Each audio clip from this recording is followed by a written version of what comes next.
सिवान में हुए triple murder ने हड़कंप मचा दिया है। डीआईजी ने खुद कमान संभाल ली है। सांसद जनार्दन सिंह सिग्रीवाल ने पीड़ित परिवार से मुलाकात भी की है। बिहार के सिवान जिले में दिल दहला देने वाली इस घटना ने पूरे राज्य को झकझोर कर रख दिया है।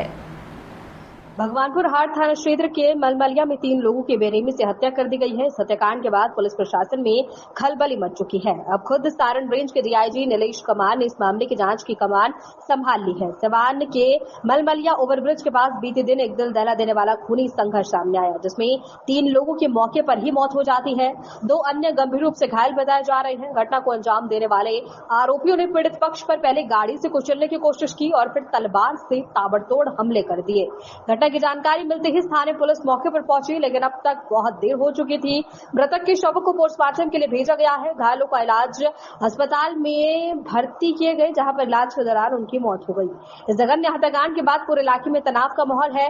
कानून व्यवस्था की स्थिति को गंभीरता से लेते हुए सारण रेंज के डीआईजी नीलेश कुमार ने खुद मौके पर पहुंचकर जांच की बागडोर अपने हाथों में ले ली है। डीआईजी ने कहा, आरोपी के खिलाफ पहले से दर्ज मामलों की भी समीक्षा की जाएगी और किसी भी दोषी को बख्शा नहीं जाएगा। क्या मामला घटना का कारण क्या है? घटना का कारण अभी अनुसंधान चल रहा है। बहुत सारे लोग तरह तरह की बातें कर रहे हैं। सब लोगों के बात को सुनकर हम लोग जांच कर रहे हैं। तत्काल जिसका नाम प्रोमिनेंटली आया है उसके खिलाफ 3 टीम बना करके ताबड़तोड़ रेड की कार्रवाई चल रही है। हम लोग बहुत कड़ाई से उसके खिलाफ कार्रवाई करेंगे और हम आप लोगों को भरोसा दिलाते हैं, आप लोगों के माध्यम से भरोसा दिलाते हैं कि जिसने यह अपराध किया है, हम लोगों को कुछ क्लू मिलना शुरू हो गया है। पब्लिक ने बहुत सारी बातों को बताया है। हम लोग अच्छे से एविडेंस कलेक्ट कर करके स्पीडी ट्रायल करके सजा करेंगे। कितने लोगों की मौत के सामने आ रही है सर? कितने लोगों की मौत? अभी तत्काल 3 लोगों की मौत की बात आई है सामने में और 2 लोग घायल हैं। जो हॉस्पिटल के जो मैनेजर हैं उनसे बात हुई है, वो दोनों खतरे से बाहर अभी। किसी बात पर कोई कार्रवाई किया गया सर? थाना प्रभारी कोई कार्रवाई की गई?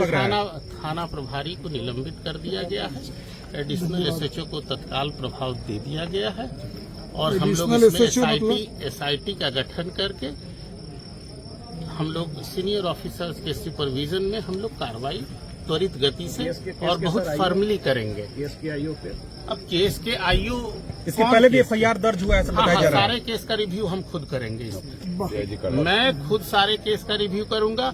हमारे संज्ञान में जो पब्लिक अभी बताए हैं कि 2-3 केस पहले भी हुआ है, तो सारे केस का रिव्यू हुआ है, तो सारे केस का रिव्यू हम खुद करेंगे और यदि कहीं से कोई लापरवाही की बात सामने आती है तो कार्रवाई से हम लोग चूकने वाले नहीं हैं और सारे कांडों में कड़ा से कड़ा कार्रवाई अपराधियों पर मामला आपको क्या समझ में आया है सर इसमें?